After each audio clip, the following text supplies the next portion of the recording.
Thank you very much. Welcome to those in the room and to those attending us online. We are very glad to host the third lecture in the series of the Ronald Ross lectures at the Cyprus Institute, co-organized with the UK High Commission. As a reminder, the first Ronald Ross lecture was held in 2019. We had the honor to have as a speaker Professor Joanna Hai from Imperial College London. It was about climate change. We had the second one in 2021, and the speaker was Professor Sir Andrew Hines from London School of Hygiene and Tropical Medicine on the effects of climate change on health. And we are very glad to host today Professor Helen Roy from the University of Exeter and the Center for Ecology and Hydrology. But we are also glad to co-host the launch event of a project that has received funding from the prestigious UK Wellcome Trust Foundation on the VEClim project, Climate and Vector-Borne Disease Intelligent Platform for Early Warning, Decision Support and Public Health Planning. That would be the full name. And we are very glad to have Camille Arguler and his colleague Ahmed Archa. Of course, they are at our Climate and Atmosphere Research Center, so they are people of the Cyprus Institute. So we would like to welcome you. I would like to ask the president of the Institute, Professor Malas, for a welcome talk.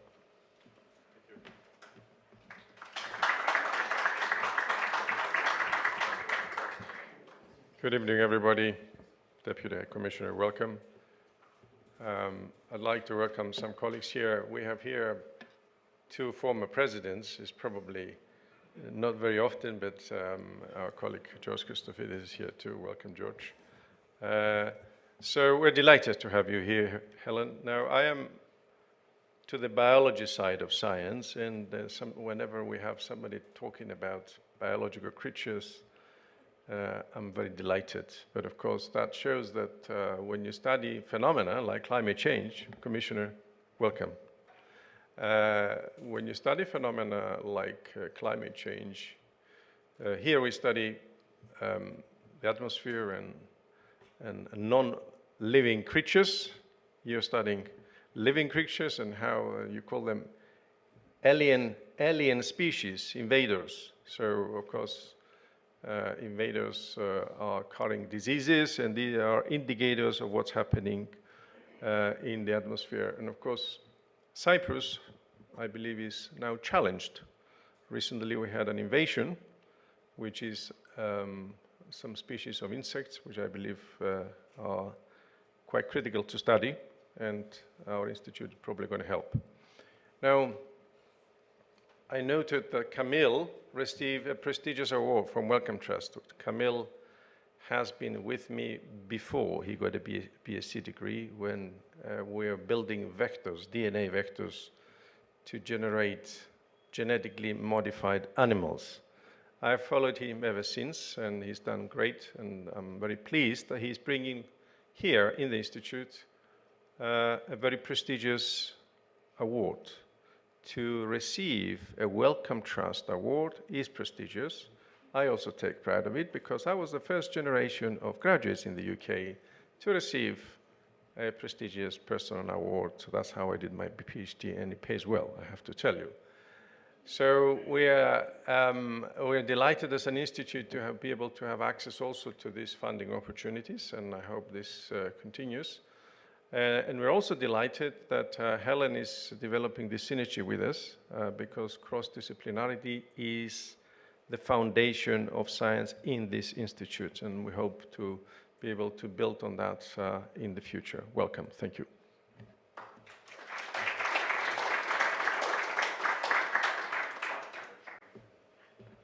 I'd like to ask the British Deputy High Commissioner, Mr. Ben Rawlings, for a welcome talk.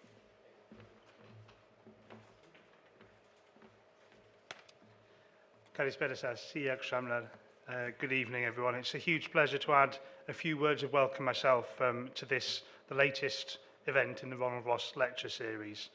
As was said, the lecture series was inaugurated in 2019 by the Cyprus Institute and the British High Commission.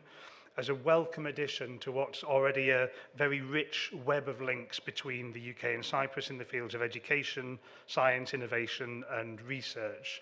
And our previous speakers and the President and many of you here are part of that rich web of connection. The series was named in honour of the late Sir Ronald Ross, a British scientist who received the Nobel Prize in 1902 for his work on understanding the transmission of malaria in Asia and in Cyprus. It aims to bring to Cyprus, in person or online, eminent British scientists who are leaders in their fields to engage with expertise and communities of interest here.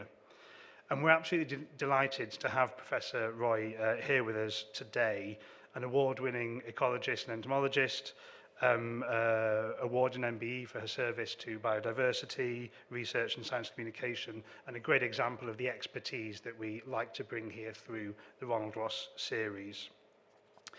As you heard, there's been a strong climate change theme through the lecture series so far, and it's evident that climate change is not some abstract threat in the future.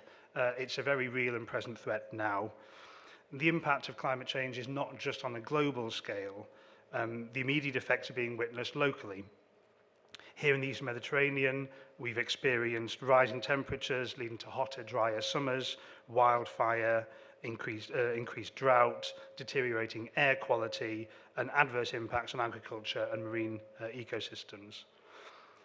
With the Paris Agreement, the international community agreed to limit global temperature rises to well below 2 degrees, aiming for 1.5 degrees. And the Glasgow Climate Pact that nearly 200 countries signed in COP26, the UK hosted, mapped out a plan to keep that 1.5 degree target alive. However, we've just seen the first year-long breach of that 1.5 degree global temperature increase.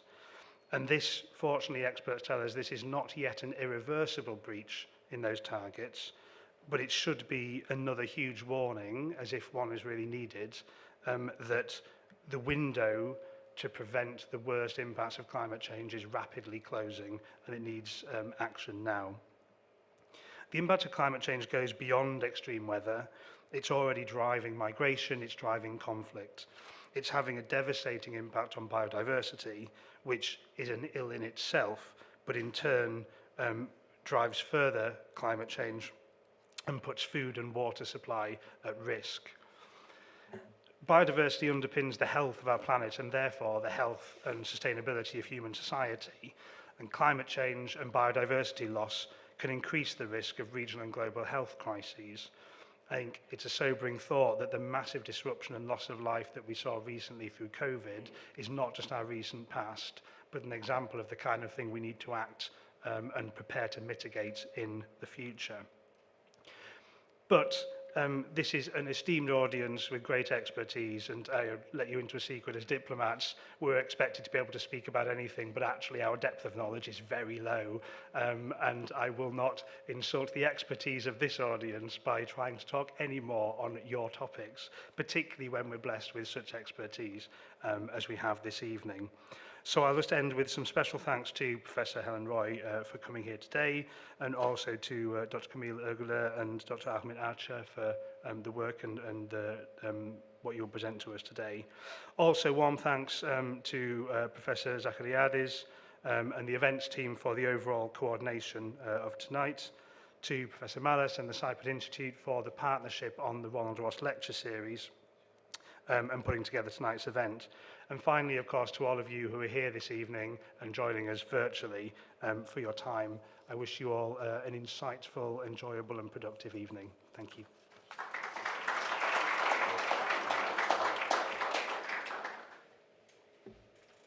I think the floor is Camille's now for the VEClim project.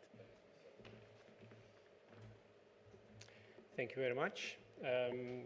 Thank you, Dr. Malas, and thank you, Mr. Roland, for your kind words.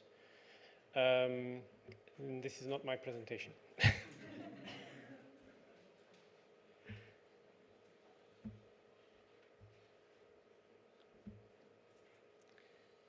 How do we do this? Oh. Okay, better. So before we have the pleasure and the privilege of listening to Professor Roy talking about biological invasions, I would like to talk about this new project that we have been developing with my group for about a year. And it is about developing a tool as part of our toolkit to fight off diseases, vector-borne diseases in the face of climate change. I'm actually not going to talk about climate change except for this bit, just for that. So the planet we live on is the blue marble, and we have been on it for thousands of years. So we have been kind of terraforming the planet. We have been changing the face of it in order to fit our needs for survival as a species. So we have been changing the land use, we've been urbanizing, we've been trading globally and transporting goods and ourselves. We broke the atom, which was unbreakable, and we finally managed to change the climate of the entire planet. So in my point of view, climate change is not a monster that is here to destroy us, but it is a choice that we have to make. And we still have time to make the choice. If we see into the future and see the consequences of our choices, then I believe we would be able to make better choices. So seeing into the future can, I think, best be explained with the weather forecast. So this was taken a few days ago, and it predicted that it would rain today. It is raining outside right now, so I think this was a good prediction. So we have pretty good climate forecasts today, globally, almost everywhere. But the price of this is not low. So I'm showing the data points, the locations that feed into mathematical models that work to predict these 3 days and 1 week of forecasts that we all check before going anywhere or traveling. But the data fed into these models is immense, like millions of data points constantly. And we have models of the global atmospheric chemistry working to predict the state of the climate anytime, anywhere. So these are not simple tasks to do, but requires a lot of technological innovations, people working on them, and funds, obviously. So compared to that, we're just at the very, very tiny beginning, but what we would like to achieve is a reliable forecast, some kind of prediction for the risk of vector-borne diseases in the foreseeable future and in the unforeseeable future, actually, towards the end of the century. So I'm grateful for VEClim Trust for trusting us with this project. And I would like to start by explaining to you the tiger mosquito first, which is the initial focus of the predictions, of our predictions. So the tiger mosquito, I believe many of you already have been introduced, is an invasive species, is an invasive mosquito species, which arrived in Europe at the end of 1970s. It spread throughout the Mediterranean, and it is capable of transmitting quite a lot of diseases, actually, but mostly it is known for the Zika disease, the dengue, chikungunya outbreaks. This is not new to us, actually. We have been aware, as the Cyprus Institute, we have been aware of this threat for a decade now. We have been searching for the mosquito, its arrival in Cyprus with the collaboration with the Ministry of Health, but we couldn't find it. Our friends, our colleagues, they continued the search, and finally, 2 years before, they found not only the Asian tiger mosquito, but also the yellow fever mosquito, which is, as the name suggests, carries the yellow fever disease. So what can we do about this? This is not the first time Cyprus is battling with vector-borne diseases. Actually, Cyprus, for decades, even centuries, has battled with malaria and other vector-borne diseases like leprosy and etc. Until Sir Ronald Ross. He was the first one to describe the transmission of malaria due to insects, due to mosquitoes, and he articulated the mechanism in equations so that we can understand how our actions can be helpful for reducing the mosquito populations and reducing the risk of disease to humans. And Mehmet Aziz was a Turkish Cypriot who worked with Sir Ronald Ross and came back to the island to lead a campaign to eradicate the disease, and they managed by the end of 1940s to rid Cyprus of malaria completely.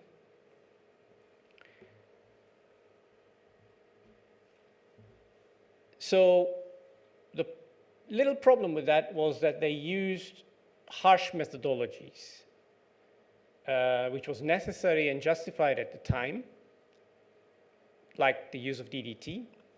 But today we have better methods, and we are constantly improving upon these. So I would like to ask you, what do you think would be the common in these three figures? The screwworm fly, the Curacao, I think it's an island in the Caribbean, and cobalt-60. The link is the method called sterile insect technique. So cobalt-60 is an artificial isotope.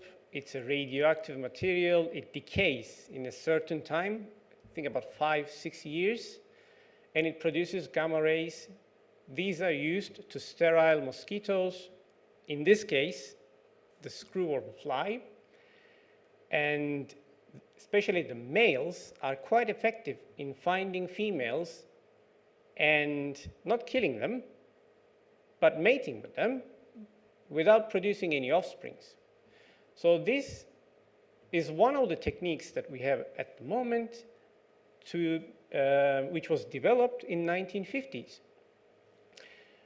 as a way of reducing mosquito population and trying to help to reduce the risk in human populations. And why am I telling you about this? Because of that mathematical relationship. The cobalt-60 decay happens at a constant rate. So if you have a kilo of it carrying around you, it will kill you, obviously. But if it didn't, then after 5 years, you would have half a kilo of it. And in 10 years, you would have 2.5 kilos. So the problem with this one is that since the times of Sir Ronald Ross, we have been using a lot of mathematical equations, models, that resemble the similar mechanism. So we have been treating insect development, disease transmission, like radioactive decay. What we have done at the Cyprus Institute is to look at the data from our collaborators and see that insects develop not obeying the radioactive decay mechanism. So we came up with a new mathematical technique. Actually, we didn't come up with it. we developed based on existing technologies and techniques, and what we do using the computational infrastructure at the Cyprus Institute, and the code, pages and pages of codes. We are now tracking each mosquito at each stage in a location in order to see its activity and try to predict the risk to the humans. We have developed models for the tiger mosquito populations and the diseases transmitted by the tiger mosquito. We published them, and as data, we used the observations we obtained from the Emilia-Romagna region in Italy. So in a way, our models are calibrated for that region, so there's better predictions on that region. So as part of this project, we are extrapolating on that. We are applying our knowledge that we gained from Italy to other regions, to globally and to Cyprus. And in order to make predictions, we use the European Center for Medium-Range Weather Forecasts climate simulations. We calculate decadal averages, like 10-year averages of mosquito activity patterns, and we estimate seasonal forecasts up to 3 to 6 months into the future. And as of now, we are constantly renewing our simulations and try to predict as the new data arrives.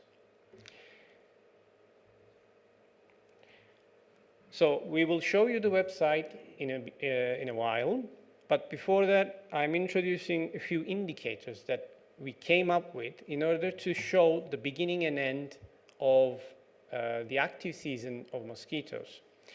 This is Parma, a city in North Italy, and the data shows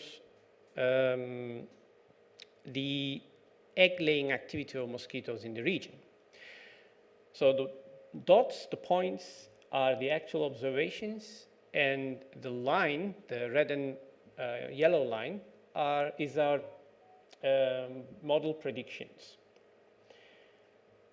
So you see in this picture, in this graph, that in Italy, in the northern Italy, in summer, there is no activity.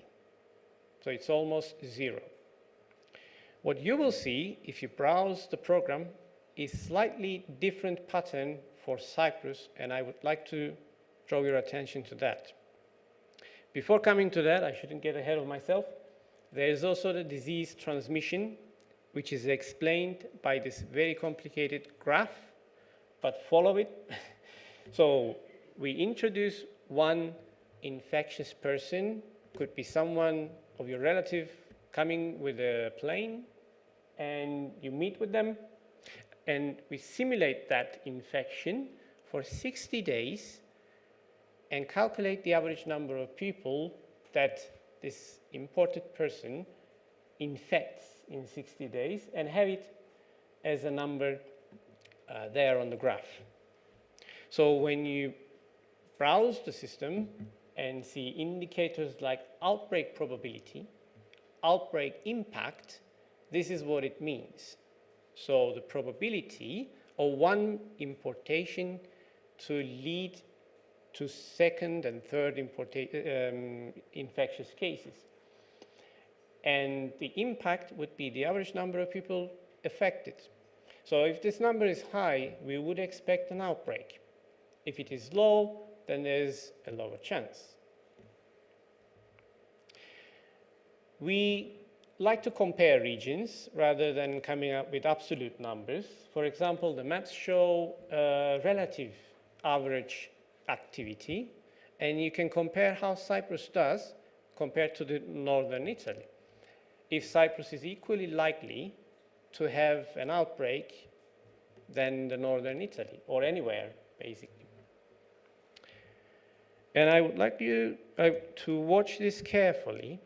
The activity predicted for Albopictus throughout the year.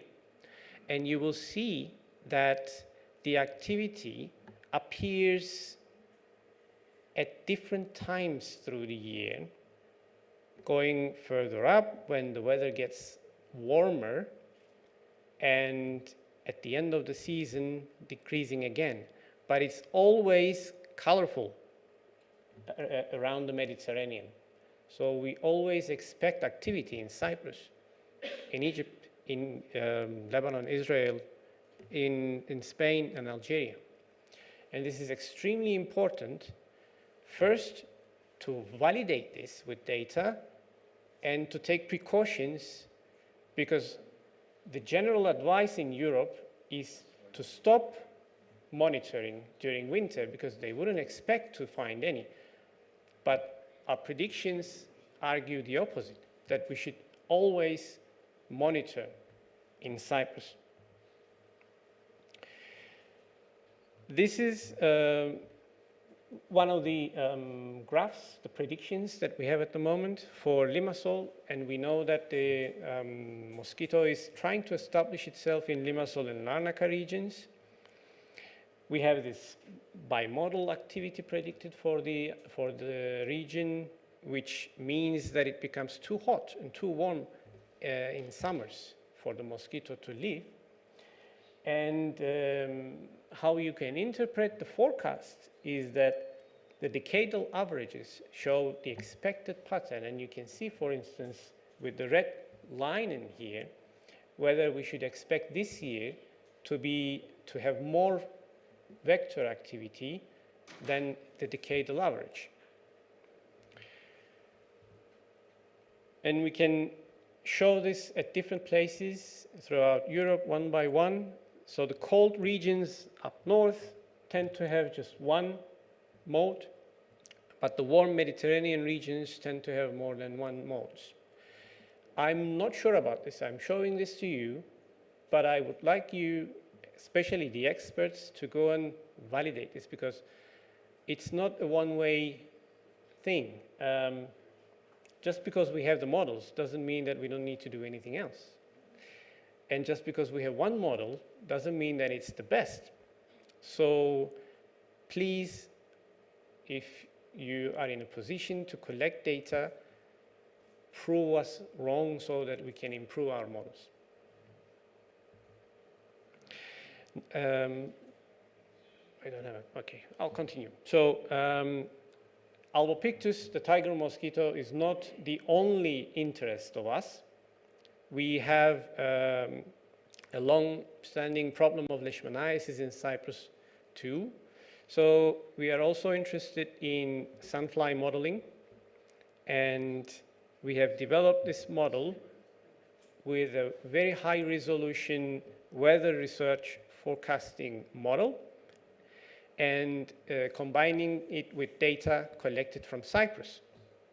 And we came up with a high-resolution activity map for sunflies in Cyprus. Even this one, although it has been trained with data from Cyprus, is only trained with a single point, or two points from Cyprus. And we would like you, again, to go and check, collect data, and help us improve our models. So what the graphic shows is two different activity patterns, one for the primary habitats. So we are incorporating the habitat types as well in a dynamical model and made two predictions. So if you're in a region that sunflies are likely to be present, you would look at the black curve. And if you're a region that maybe they're not likely to be there, you would look at the green curve. There are more to come. So this picture I always use, coming soon, to be continued. So we are planning new editions, new species, control validation mechanisms, and all sorts of things. So please keep following us, and you'll see. I would like to thank my colleagues and all our collaborators. I mean, I wouldn't be able to fit them in one slide. And I would like to invite my friend and colleague, Dr. Arjam, to the stand for a demonstration of the platform. Thank you.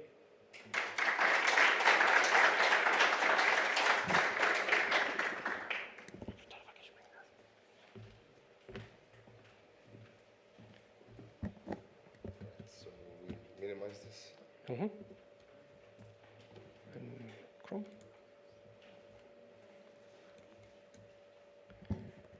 It's simple, VEClim.com, and you're on the front page. So we have some words, but the important thing is the panel on the left, which shows some information about the red square. So the red square comes from the environmental simulations, and our databases show the presence of the mosquito, if there is the mosquito, and you can click on the button to see our sources. So we get data from citizen science programs, we get data from ECDC and literature and other sources. So you can go and check for each region this. We have larvae, the number of larvae expected in a region, or relative, of course, at a specific time, the biting activity, the disease outbreak and impact indicators, and you can get more information if you click on the button like this. Remember to scroll down a little bit. It may not be obvious at first. And then we present at the end the decadal environmental indicators at the very end. So the temperatures, precipitation for a region. And the creme de la creme, the map. We have the map from this, and as I said, it shows the relative mosquito activity, the relative decadal mosquito activity at the region. Click Cyprus. And if we go further here and click on Cyprus, we will see some information about it, and then the temperature, precipitation patterns, the larva activity, the mosquito activity, disease transmission, the outbreak risk, and the impact. So these are assuming that the mosquito is established in Cyprus in numbers that we expect from the model. So these are potential values. This is not actually the outbreak probability, because we do not have it established in Cyprus yet. So in a way, we are seeing the future as one of the possibilities. If we do not do anything and just let it be, the mosquito will establish itself in Cyprus because the weather is quite suitable for it, and because we predict that it is going to be. And then these values, these predictions of outbreak probabilities and impacts will be a reality. So if we go zoom out and see the whole world, we can compare, for example, the average mosquito activity with the first time that the larva is expected to appear in a region. And then for each region, we can make this comparison, and then we can change the tiles to compare different data sets. So this is the global presence data set at the moment. We also have data from VectorNet for this vector base. This is the outbreak probability map and the outbreak impact map. And then we have a new addition, which is the sunfly map for Cyprus. And then we can zoom in here in any region, not Troodos, please, and click and get the activity patterns for that specific region. And to see the red line, we scroll a little bit, and that's it. yeah, so please use the website and send us an email. Just let us know what you think. Thank you.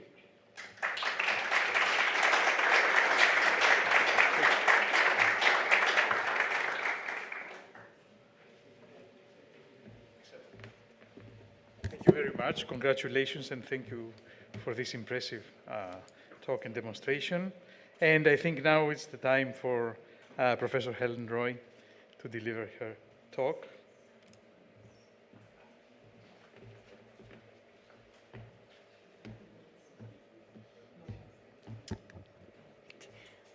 Thank you very much, and thank you, Theodoros, for organizing for me to be here and for all that you did to make this possible. Thanks to the British High Commission and to the Cyprus Institute for the very warm welcome to me to be here for the Ronald Ross Lecture. It's really, really a great privilege to be with you all, and I'm very much looking forward to the discussions that we'll have towards the end of this evening as well. But if, throughout my talk, there's any parts that I can make clearer, please don't hesitate to stop me and ask a question if you would like to. So I'm very proudly presenting some very collaborative work here. I don't know how many people in the room have heard of the Intergovernmental Science Policy Platform on Biodiversity and Ecosystem Services, a very, very long title. But it's the equivalent of the IPCC, the Intergovernmental Science Policy Platform on Climate Change. So this platform is a lot newer, but it's very, very exciting, and we'll be producing similar reports to those that are produced for climate change, but around biodiversity and ecosystem services. And it was my great pleasure to be one of the people leading the assessment report on invasive alien species and their control. So IPBES, the shorter way of saying the Intergovernmental Science Policy Platform on Biodiversity and Ecosystem Services, one of their main activities is producing assessment reports. Back in 2019, they produced a global assessment of biodiversity and ecosystem services. It was really well received around the world and really a landmark publication in addressing all of the drivers of change on biodiversity loss. The assessment that I'm going to speak to you about tonight is a thematic assessment specifically on invasive alien species and their control. So, as you've already heard, I'm Helen Roy, and I'm from the UK Centre for Ecology and Hydrology, but I also have a role with the University of Exeter and delighted to work for both organisations. My research is funded in many, many different ways, but tonight I particularly want to acknowledge the Department for the Environment, Food and Rural Affairs, the Darwin Plus and the Natural Environment Research Council for their very generous support of the research that I'm going to be talking about tonight. So back to this thematic assessment. So it was developed over 4 years. It was just completed in 2023.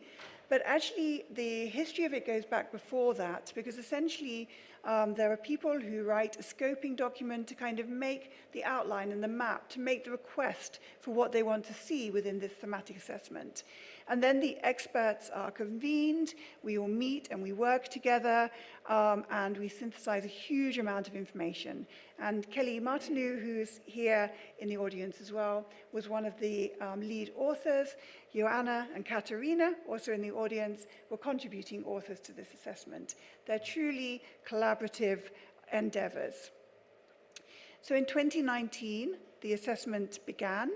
We had 3 author meetings. We had our first in person in Japan, but then went online because, unfortunately, due to the pandemic. But then we came back together towards the end of the process. The review part's really important within these assessments. So we frantically, as experts, draft lots of material, bring together lots of data sets and information sources, and then we send it out for people to check and to review, for governments, for other experts, for NGOs. Everyone can contribute. So I will urge you that take a look on the website for IPBES. There are assessments ongoing all the time and opportunities to engage in that review process. We had thousands and thousands of comments, but it makes it even more collaborative because it means we can take on board those comments and then really shape the assessment to meet the needs of this very, very wide audience. So those reviews are extremely important. We looked through thousands and thousands of information sources. So we looked at, in depth, 13,000 documents. But for example, we also had some kind of mini reviews. They're not really that mini, but one that would interest Camille and his team would be a review that we did on scenarios and models where we screened 33,000 references. I mean, these are phenomenal exercises in gathering all of the information that we can find on the topic. But one of the aspects that was really important as well is that we didn't only draw on kind of conventional view like scientific literature, we also drew on the grey literature, and very, very importantly, we also looked for Indigenous and local knowledge. And indeed, our engagement with Indigenous local knowledge, which is an extremely part of all of the IPBES assessments, involved a number of dialogue workshops with Indigenous peoples and local communities around the world to discuss the assessment, to pull together their amazing insights and information so that we could combine that with the wealth of information that we drew from the scientific and grey literature. We also had contributions from Indigenous and local knowledge experts and also knowledge holders, and both as part of our expert team, but also as contributing authors. So this is what part of the team looks like. These are huge teams, and for us, we had 86 nominated experts from 47 countries. I was one of the people leading, we have a pointer, I can show you the other two who are leading. So this is Annabelle Pachard from Chile and Peter Stutt from Canada. And actually this is Tanara Reynard, who was in our technical support unit. And then our amazing, amazing group of experts here. I'm sure I can find Kelly if I took some time to do so, but Kelly was definitely there. You're there. We'll come back to you if I have time. We'll point out where Kelly is in the picture. So we had this amazing group of experts, a multidisciplinary team, also this engagement with Indigenous people and local communities, and then on top of that, about 200 contributing authors, of which Joanna and Katerina supported Kelly in this huge review on impact, specifically in their case of terrestrial invertebrates. And then we had this amazing technical support unit in Japan, who were making sure we kept to the process and kept on task for this very important assessment. So that's just a little bit about the process. I'm now going to talk to you a little bit about the findings from the report and the insights that we gained. But I think it's really, really important that we first of all define what we mean by invasive alien species and biological invasions. And actually this was something that perhaps surprisingly took some time. I mean, at our first meeting where we gathered all these experts, you can imagine already in that room there are some diverging views, maybe very subtle nuances around the differences in these definitions. And so we needed to come together on a consensus. We had some very, very good definitions to draw on, such as the Convention on Biological Diversity and others, but we really needed and we really wanted to take this opportunity to set some very clear definitions. So alien species are defined as animals, plants, and other organisms that have been introduced by human activities from one part of the world where they naturally occur to another part of the world where they don't naturally occur, to new regions by human activities. And that human activities is a really important part of this definition. So within this assessment, although we acknowledge that species move in many, many different ways, and for example, species are expanding their range as a consequence of climate change, when we're speaking about invasive alien species, we're really speaking about those that have been moved directly by human activities. So, for example, a mosquito stowing away on a car tire in a little pool of water and being transported from one part of the world to another. That is what we're meaning by these alien species. The invasive alien species are a subset of those alien species. We have this big, big pool of alien species that have been moved around the world.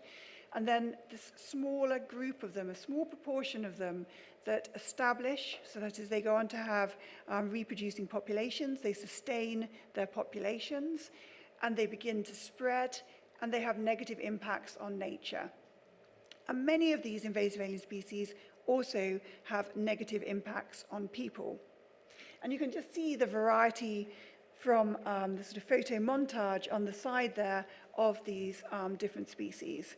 We were covering the marine, freshwater, and terrestrial environments, all taxa, and pulling together the information we could find. So one of the important documents that comes out from these assessments, we have, I think it's like maybe 1,200 pages, this assessment, the whole thing. But there is also a shorter, I should know exactly how many pages it is, I think it's about 40 pages, the summary for policymakers. So a sort of simpler digest of the information. And within that, we have a number of figures and infographics to help and guide people through that huge amount of information and what are the really important headline messages.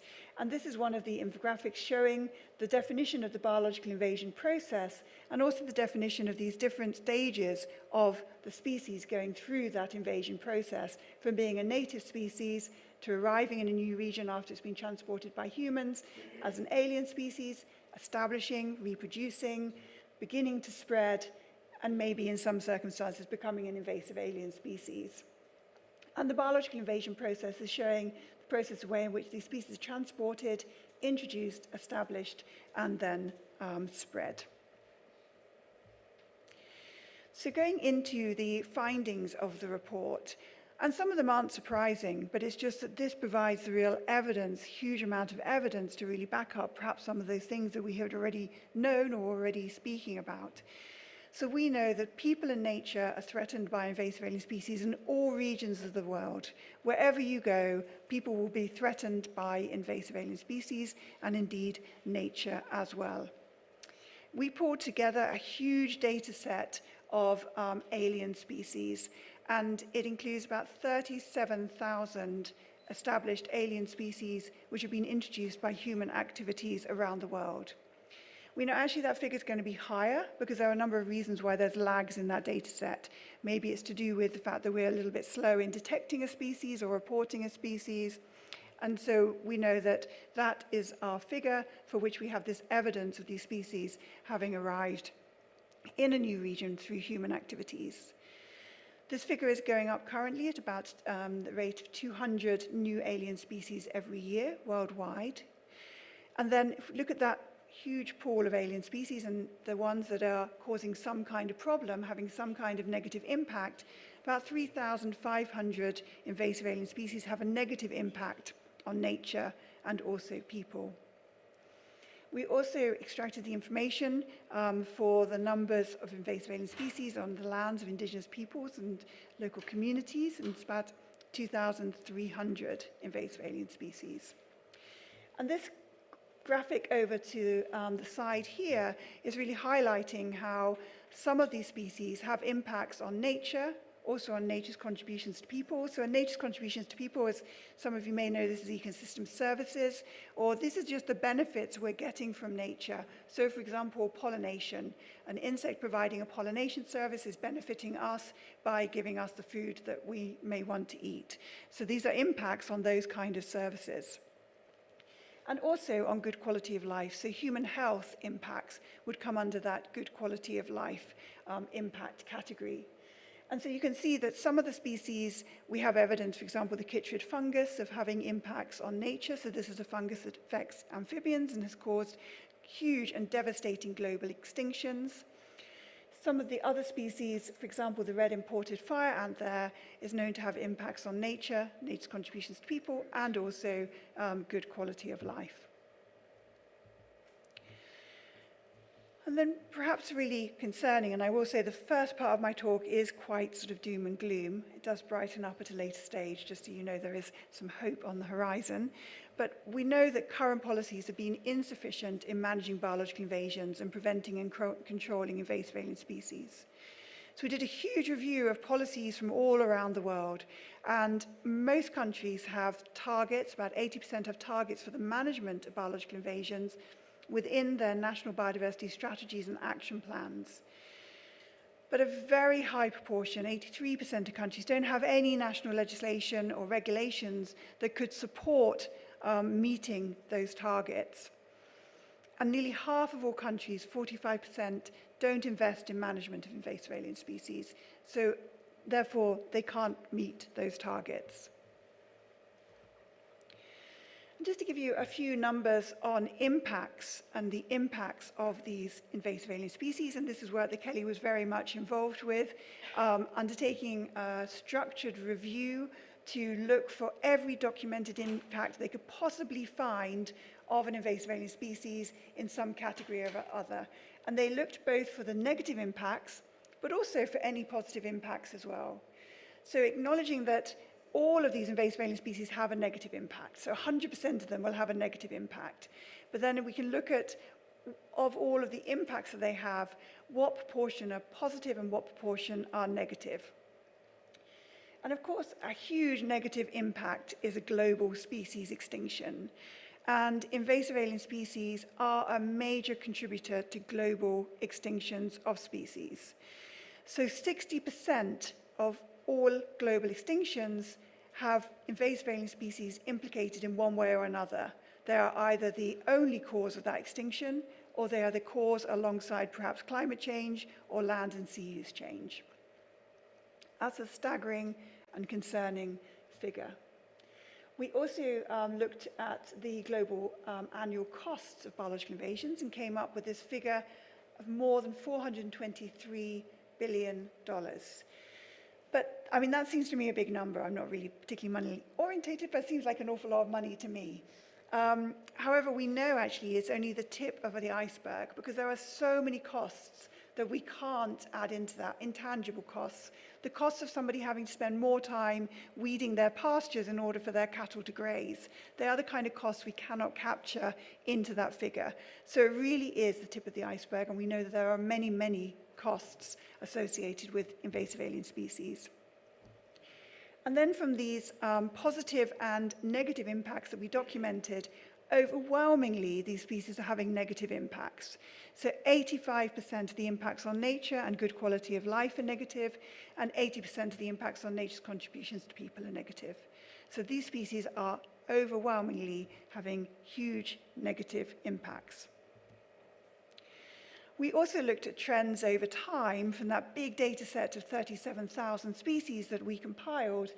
And on this, you can see different taxonomic groups and the time along the x-axis and the number of alien species on the y-axis, and for different regions of the world in the different colors of the lines. And we can see that in every case, in every region of the world, the trend is one of increasing numbers of alien species being introduced around the world. It's a growing problem.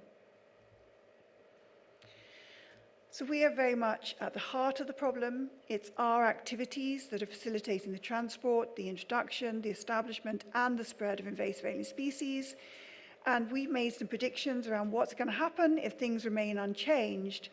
And if things remain unchanged, if we have a business as usual scenario for climate change, land and sea use change, etc., by 2050, we're expecting to see the number of alien species globally to be 1/3 higher than they were in 2005.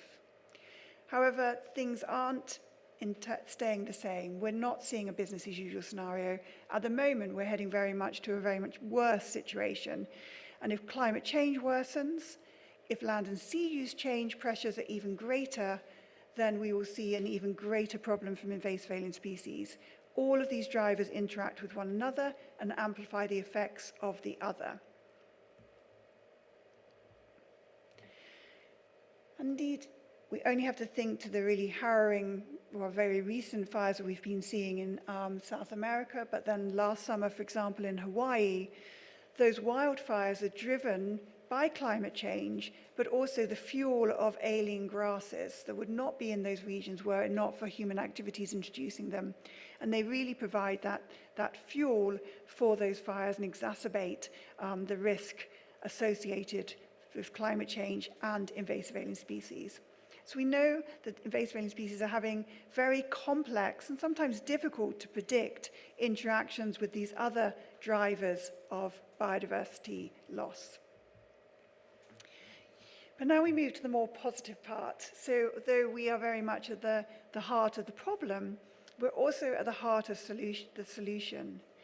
So this is one driver where we really can do something about it, really make a very big difference. And in doing so, we will also benefit and mitigate climate change, land and sea use change, and other drivers of change. This is a tractable problem.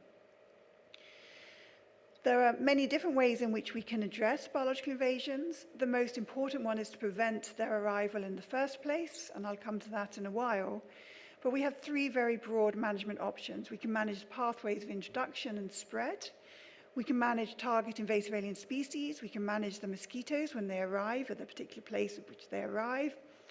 Or we can manage across sites and ecosystems to improve the possibility of reducing invasions in the future.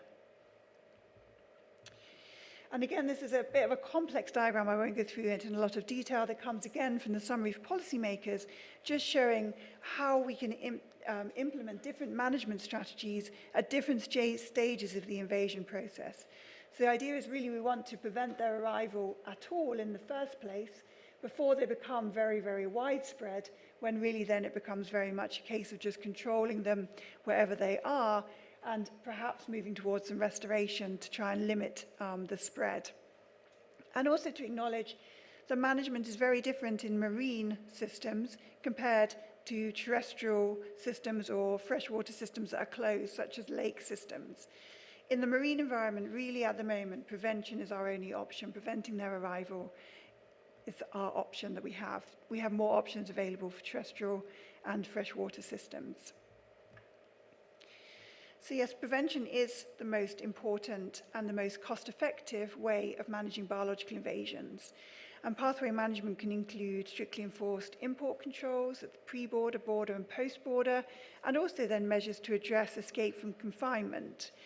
So I think I saw that maybe you've already had a raccoon outbreak, for example, on Cyprus. Ensuring that animals such as raccoons are kept very securely contained is, of course, a very sensible precaution to prevent their establishment. And I've already mentioned the prevention is absolutely critical in marine systems and also connected water systems to river systems, for instance, because attempts to eradicate become very, very difficult or impossible, really, in the marine system. But prevention is also extremely important on islands, which you have very fragile and unique ecosystems in comparison to the continental systems, for instance. And underpinning this prevention and also being prepared, it's really important that we have sustained and adequate funding, people have the capacity to deliver, the technical and scientific cooperation and transfer of technology necessary to be able to address this problem. Monitoring, quarantine, inspection facilities are all important to underpin prevention. But there are other management options, and there are successes of eradication, particularly on islands, actually, where they are closed and maybe the populations are at lower numbers. There have been some very, very successful eradication campaigns.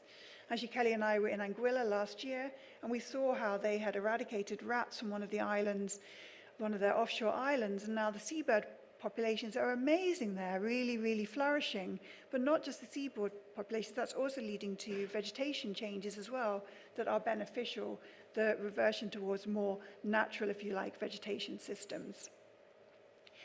But containment and control can also be very effective. On St. Helena at the moment, they're dealing with an outbreak of Phytophthora, and they've put in very strict containment around the areas that are currently affected. But it is really important as well to remember that once the management is complete, that's not the end point. It's really important to try and then restore the functioning of the ecosystems and to go about restoration to ensure that those systems are more resilient to invasion going forward. This is another of the graphics from our summary for policymakers, and I won't go through it in a lot of detail, but I'm going to come back to it later on, specifically within a Cyprus context.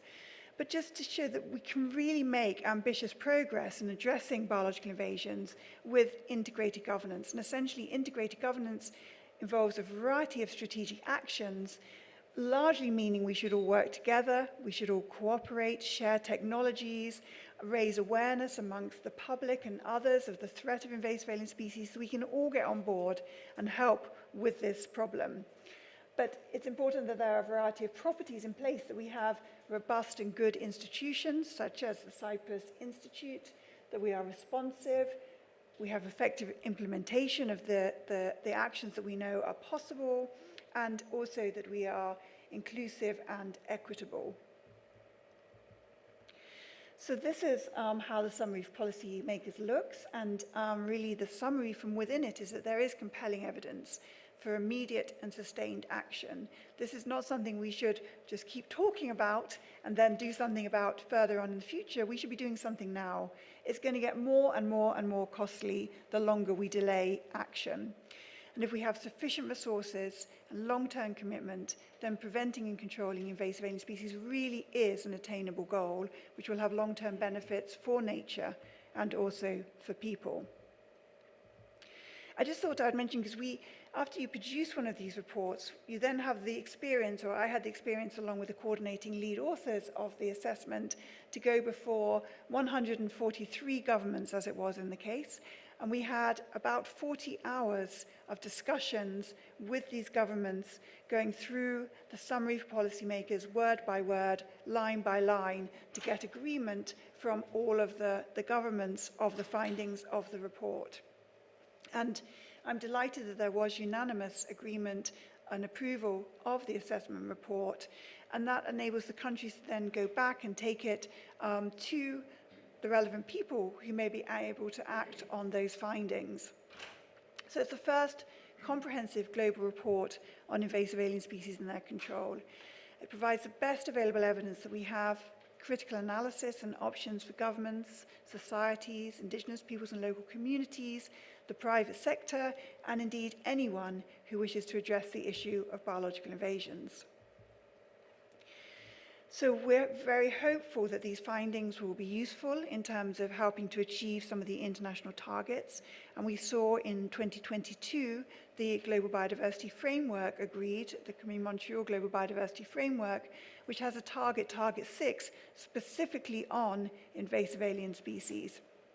We hope these findings will help countries around the world to make progress towards that target in preventing the establishment and spread of invasive alien species. But we also hope it's going to be helpful for implementing Sustainable Development Goals, and in particularly Goal 15, but also many of the other goals are also relevant. And these are some of the coordinating lead authors, I should say, looking very happy after their 40 hours of negotiations with the governments to hear that, thankfully, the report was approved by them all.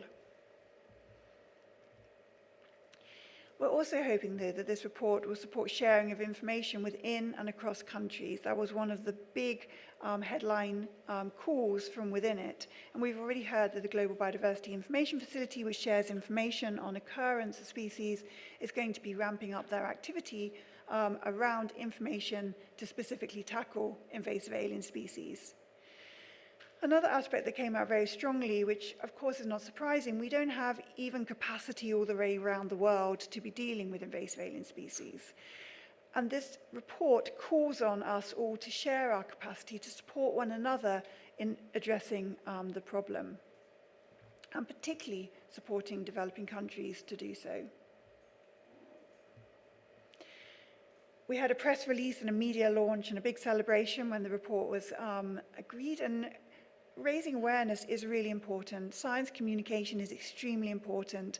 If we want people to make decisions and change their action, just as Camille was saying at the very beginning, that climate change doesn't have to be an ongoing inevitability. There are actions that we can take, there are decisions that we can make to try and bend the curve of biodiversity loss, to try and reduce the projected threats from climate change. But we need people to understand. We need people to understand why we're asking them perhaps to alter their behavior in order to mitigate some of these threats. So that raising awareness is an extremely important part of these processes. And we had about 5,000 media articles after the assessment was released, which was really a staggering raising awareness. But of course, that's quite short term. We need to keep talking about it. We need to keep raising awareness and keep it in the forefronts of people's minds. And I just thought I'd mention that just last week, all of the fact sheets from the assessment were published. So, see, 1,200 pages is probably too much to ask most people to read, and even the 45 pages of the summary for policymakers is probably a lot to read. So we have distilled some information down into 4-page fact sheets, including that we have one specifically on islands, on biological invasions on islands. So these are all downloadable from the website. We've had some really exciting uptake so far from the assessment. Lots of communication around different countries, many people giving presentations and events. We've had presence in policy fora, so I was at the Convention on Biodiversity Subster event, reporting on the findings and sharing it again with governments and discussing how action could then be translated through the Convention on Biological Diversity. And we had a meeting of the G7 in Japan where they put out a statement, a commitment also to act. And I've already mentioned the Global Biodiversity Information Facility, their action in their science network. We've also heard from the private sector that they are going to businesses who are very important in addressing this threat. When you think of, for example, agribusinesses and the things that people may be selling around the world, or importing seeds, or whatever, the business sector is extremely important to get on board. And we're beginning to see some funding opportunities coming through, some increase in money available for people to manage these species in their countries. So I thought I would just end with a Cyprus perspective, and very appropriately a mosquito. But yeah, not so appropriate from the Cyprus side, hopefully, but appropriate from the research that we're hearing about. Whew.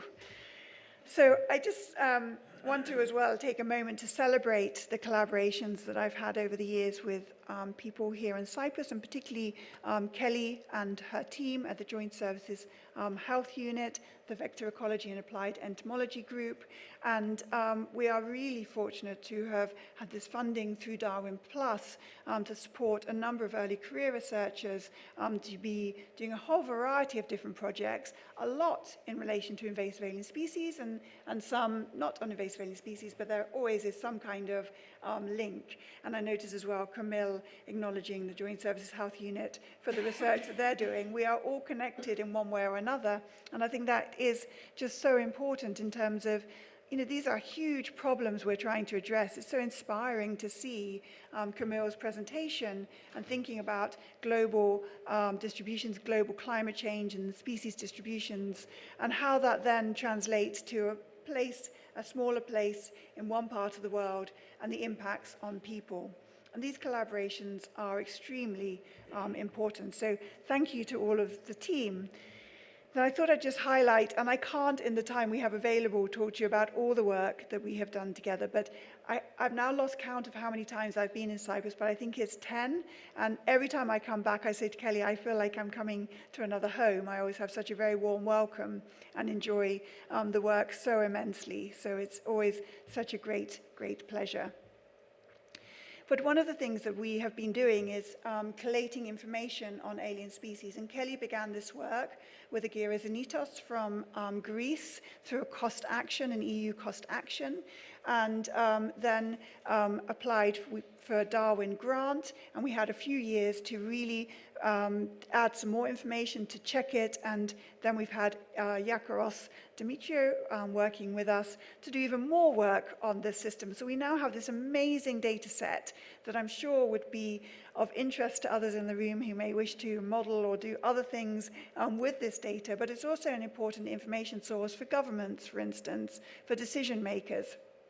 And for example, it covers all taxa, marine and terrestrial and freshwater. But this paper in particular is on the alien insects and giving a summary of the alien insects from that data set.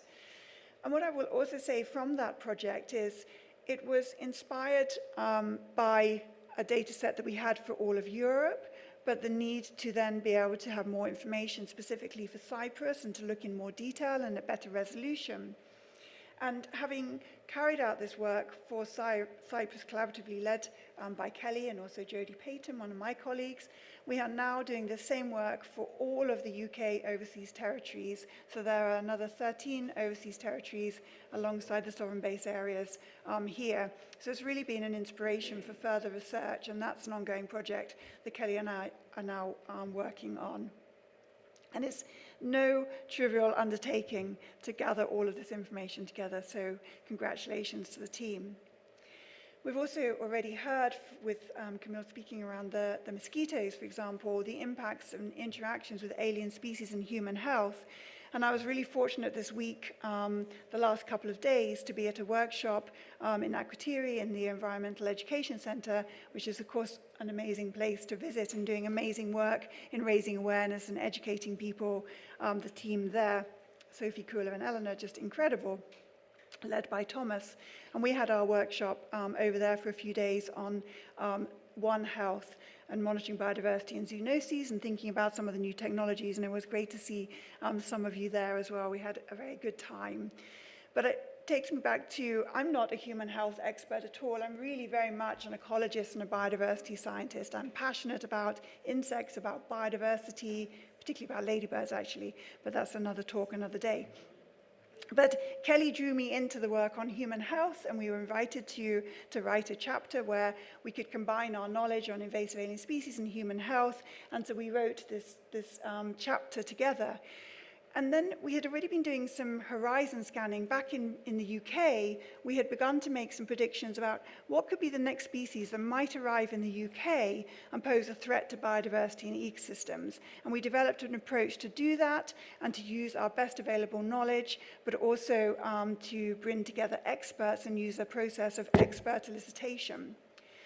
But we just did that for biodiversity and ecosystems. And so when we had this grant to compile all the information for Cyprus, Kelly said, let's also include human health in this, and let's also think about economies. Let's make this bigger. Let's make predictions that span other impact categories, not just biodiversity and ecosystems. And so it was on Cyprus that we did the first horizon scanning that included human health and economic impacts as well. And again, now we've taken that back to the UK and rerun the horizon scanning there for human health and economies as well. But also now we've done the same for all of the overseas territories as well. So we just have a couple of papers here from that very important work that we've been able to then use elsewhere. And indeed, this is then the paper where we use exactly the same approaches that we were carrying out over in the Akrotiri Centre, going to all of the overseas territories. And this is just to bring some species into the story as well. So when we look across all of the UK overseas territories, we can see some species, and these territories, I'm sure you are aware, span all the way down from Antarctica and the Falkland Islands to the Caribbean, to Pitcairn, the Mid-Atlantic Ocean, Gibraltar, and the sovereign base areas here. And we can see that there are a number of species that, regardless of where these places are in the world, they could arrive and pose a threat. And some of them can pose a threat to biodiversity ecosystems, but also to human health and also economies as well. So a good example there would be Wasmania punctata, the little fire ant, which, again, Yakovos and Kelly have been doing a lot of work on. And unfortunately, it has arrived here, but it's also arriving in a number of other places, and it poses a threat both in terms of biodiversity because of the colonies that are formed and the foraging that they do on native wildlife, but also because it's quite an unpleasant insect to spend any time around. So if you disturb it, then it can be, as the name suggests, a sting that is like fire. But you can see there are a variety of other species that are also likely to occur in these territories around the world. So the aim of this work was then to bolster biosecurity, for people to be prepared for the arrival, to have the awareness raising, to build capacity, so they can hopefully prevent their arrival or intercept very early if they do arrive. So one of the other findings that came from the report is around the importance of stakeholder engagement and also collaboration. And that's why, for me as well, being here is such a real privilege to have the opportunity to talk to people from the Cyprus Institute and other organizations as well And this is going to be critical for us managing biological invasions. We know, for example, just thinking of this workshop that I've just been at over the last few days, where my mind is slightly still there, that we know that collaborative, multi-sectorial, transdisciplinary approaches, such as One Health, where we bring together environmental health with plant health, animal health, and human health, are extremely important for prevention and control of invasive alien species. And we need to really strengthen these interconnections between these, at times, quite disparate and siloed policy areas through, for example, combined biosecurity, and then we will all win. We will all benefit as a consequence. And this is us in Akrotiri just yesterday when the sun was shining. Today we would have been absolutely soaked. And this is from a couple of weeks ago where I was over on St. Helena, also carrying out some workshops around thinking about monitoring priorities for non-native species. So just to come back and to finish with this tree that is in the summary for policymakers, it really strikes me from my involvement and collaborations with people on Cyprus that you're already fully engaged and immersed within these strategic actions.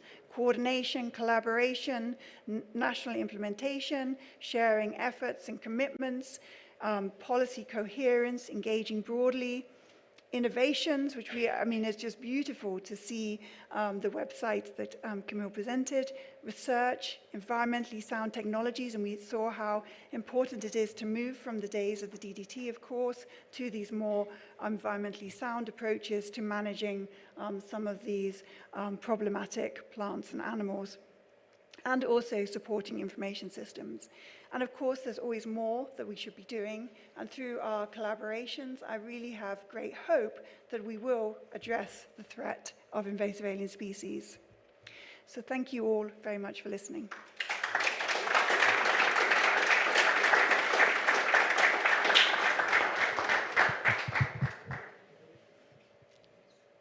Thank you.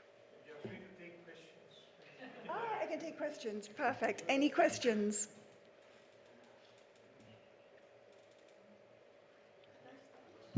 Of course you can. Do we need the...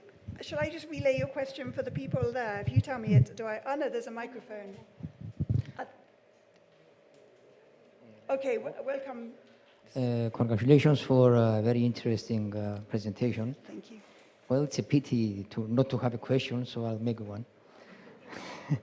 You did underline the huge amount of data and the complex interactions involved. My question is, to what extent has artificial intelligence helped you in detecting non-linear interactions and emergent properties? Thank you. Thank you very much. That's a really excellent question, and of course fits within the strategic actions around technology, and also is very much on my mind because we're about to submit a grant on the 22nd of February for an EU grant, which is all around innovations and will include artificial intelligence within it. So there's a number of different ways in which we're thinking about the use of artificial intelligence, and indeed it already is being used in some cases around, for example, identification of species. So one of the big hurdles we have is that our capacity worldwide to identify invasive alien species is variable, and some species are very difficult for us to identify. We know that using computer vision, for instance, coupled with artificial intelligence, that we will be able to speed up that detection process. And indeed, one of the things we're thinking around is things like camera-mounted traps on cars to record vegetation on roadsides. We can also use AI for example, when we have radar maps, to be able to interpret that the pictures that we're seeing and to really speed up things for us. One of the ways we're trying to think about using it at the moment back in the UK, I don't know if people have heard of Vespa velutina, the Asian hornet. It's actually on your horizon list for Cyprus, but we're very concerned about it in the UK and have had a number of sightings since 2016. And we know that, for example, AI and computer vision could help us manage the huge number of reports of suspected hornets that we get to enable us to be more streamlined in our response towards it. So that's just one example. But I think it's going to be, really valuable in a whole variety of ways. I mean, we're also thinking about things like screening social media so that we can look for information of events of invasive alien species arrivals. So maybe someone posts something that we wouldn't otherwise hear about within our sort of scientific worlds or in the government worlds, but by trawling through that social media, then we can pull more information through. So yeah, thank you.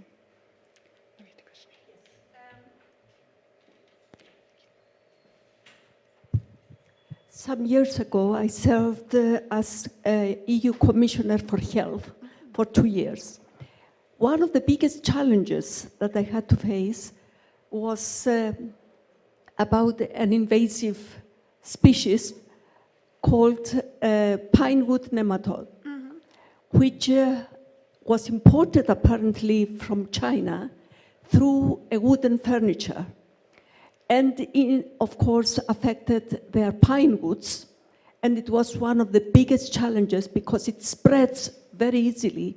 And we had to put a block on the exportation of wood from Portugal to neighboring countries, of course, which costed us millions, I must say. Do you have any idea what happened to that? Yes. Do you have any knowledge? So we are still concerned about things like the pinewood nematode. And of course, there are a number of pests and diseases that threaten forestry and ongoing pressures. And I think one of the things, you're very fortunate to be part of the EU and the EU regulation. And of course, since the EU regulation came into force in 2015, there's a whole variety of different interventions that people have to take. But of course, as you suggested, that sometimes when people find a particular invasive alien species, there are big implications to them in terms of, for example, trade. And I think that this is actually, so the pinewood nematode continues to be one of the problems, and alongside other species as well. We hear of things like, the pine processionary moth. One of the things I will say is that, just as I mentioned with the One Health, the need for these One Health frameworks, often there is a sort of slight siloing of the legislation. So if a species is a forest pest, but not of a natural forest, it doesn't fall within the invasive alien species regulation. So I think it's really important that things join up, and I'm sure that a lot has been learned as a consequence of species such as the pinewood nematode. But of course, human nature is always acting contrary to what we want them to do.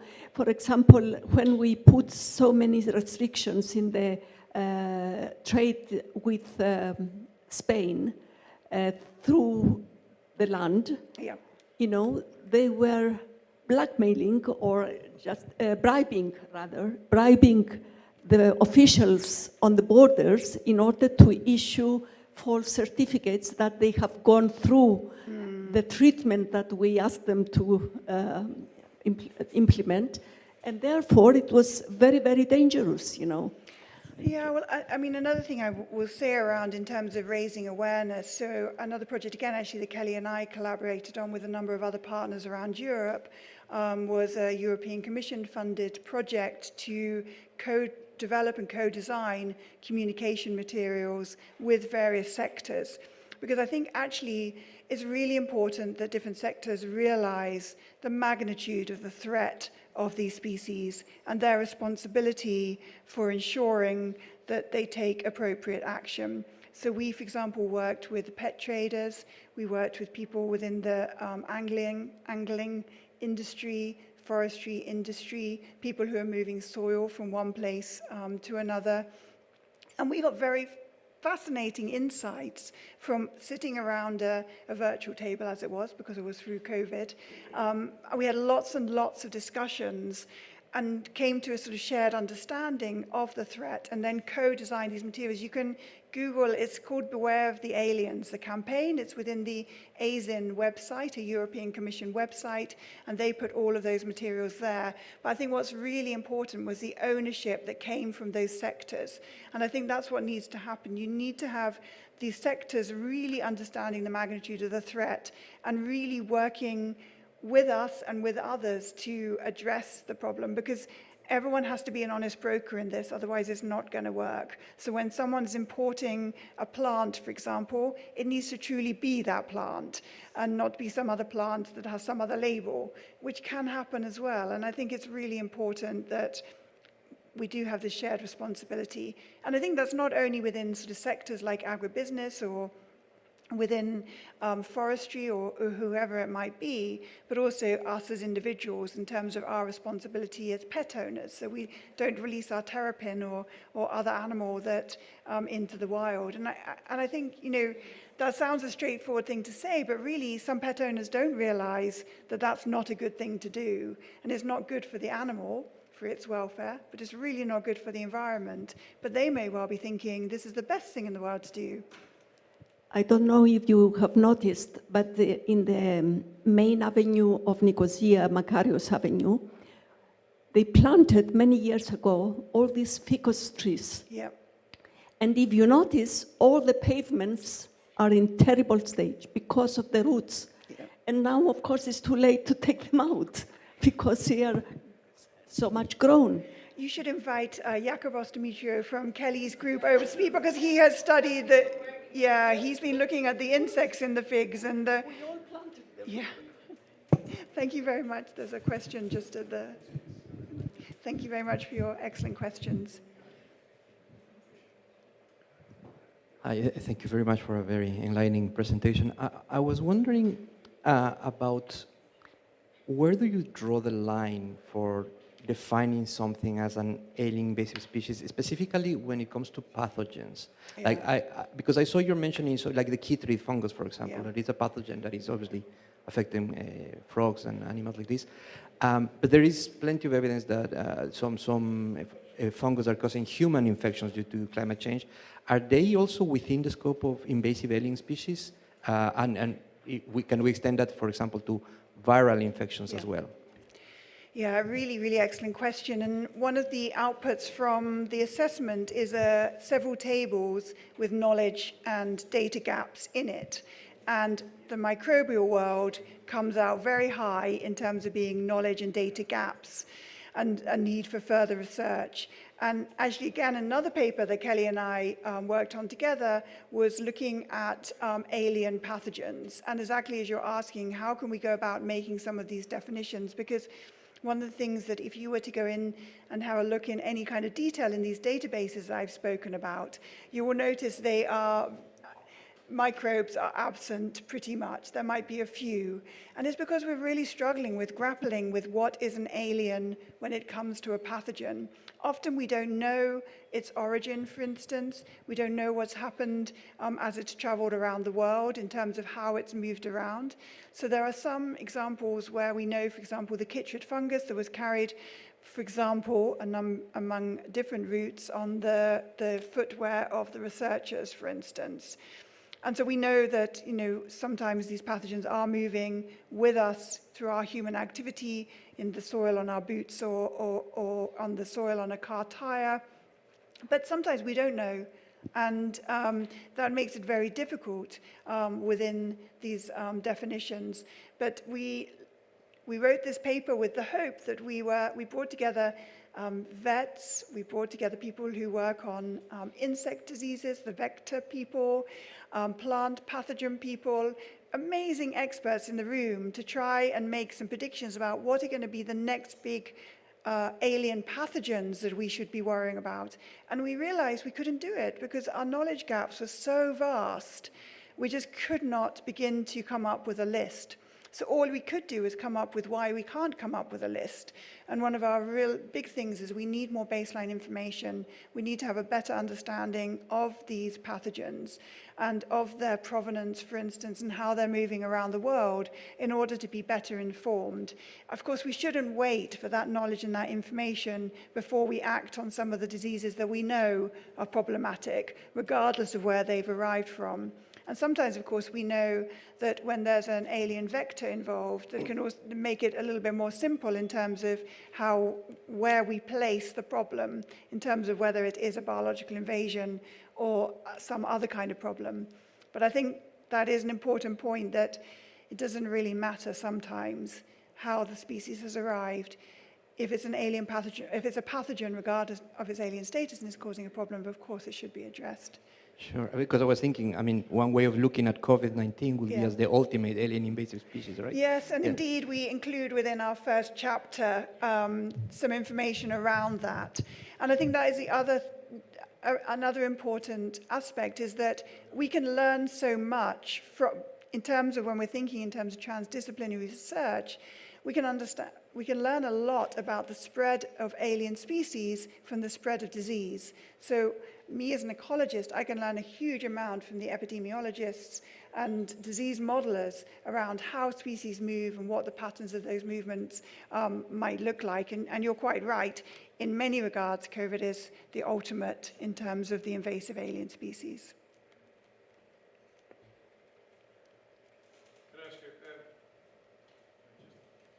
it seems that some of these aliens are affecting well, you say humans, but humans can develop defense mechanisms and treatments and so on. One key industry is the livestock industry, and that is, of course, animals. We don't have treatment, or at least not to the extent that we have for humans. It seems to me that there is a, from what Camille showed, the Mediterranean region is one that these things, or some of them, can actually stay there all the time. So do you think there should be a policy, a strong policy orientation in the Mediterranean countries, maybe we're using these sterile males, to prevent any insects that are potentially going to hit Europe, because Europe has a very strong livestock industry, you see? So I think everywhere we should be introducing best practice policies, codes of conduct to prevent the arrival of species everywhere. But of course, yeah, as you showed, there are some places where there's going to be at higher risk than others. And it might be, for example, because of the geographic location and therefore the species' abilities to settle there or to colonize, to establish. But it can also be to do with the vulnerability of the people as well. So we can see that some of the species that might arrive on some remote islands, maybe into communities where people can't afford to do anything about them. It's really important then that we prevent the arrival of species, because another part of our report was that people who have the greatest dependency on nature are those most at threat. So I think you're absolutely right that there should be strong policies to prevent the arrival of species, and particularly those, of course, that are going to have implications for food security, for human health, for water security. But in many ways, prevention is quite a straightforward thing to do. We just all need to take some measures to be more biosecure. We need to have greater checks on produce, for instance, being moved around the world. We need there to be tighter biosecurity and quarantine facilities for when there are imports arriving. They're not difficult. I mean, they may well be expensive, but we can see the success that New Zealand and Australia have had, for example. So for sure, there should be implementation of these within your region, but also, I would say, in many places, all places around the world. Right. Helen, thank you for the fantastic talk and really very insightful. So I have a question of my personal interest, really. I'm working mostly with genetic modification for the prevention of diseases and whatever. And we are usually battling with the biodiversity groups on that topic. So what's the view of the IP biz on that, using GM technologies to prevent invasive species? Mm-hmm. So I can't give a thought from ITBES. It would be my own thoughts that you'll then hear. But in terms of the evidence that we synthesized in the report, we recognize that genetic and molecular technologies are going to be an important part of the toolkit going forward to address invasive alien species. Having said that, within the summary for policymakers, so we do mention emerging technologies or established technologies and their deployment, such as, for example, gene drive and other such technologies. but with this sort of precautionary approach. So having an understanding of the risks, of course, and I don't need to be saying that to you, of course you know that, but I think that's an important thing for governments to be aware of, that it's important to proceed with caution with the risk assessments for that deployment. But I would say the message that came out from the evidence that we compiled was that yes, these are going to be important methods going forward for managing biological invasions.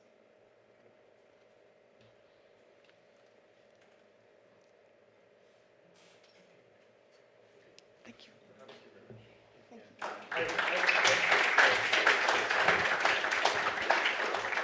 We would like to thank you. Thanks to all the speakers for this fascinating journey this evening. To Helen, to Camille, to Ahmed, and thanks also to the High Commission, the British High Commission, for co-organizing this event. You can enjoy a small reception outside. Thank you very much.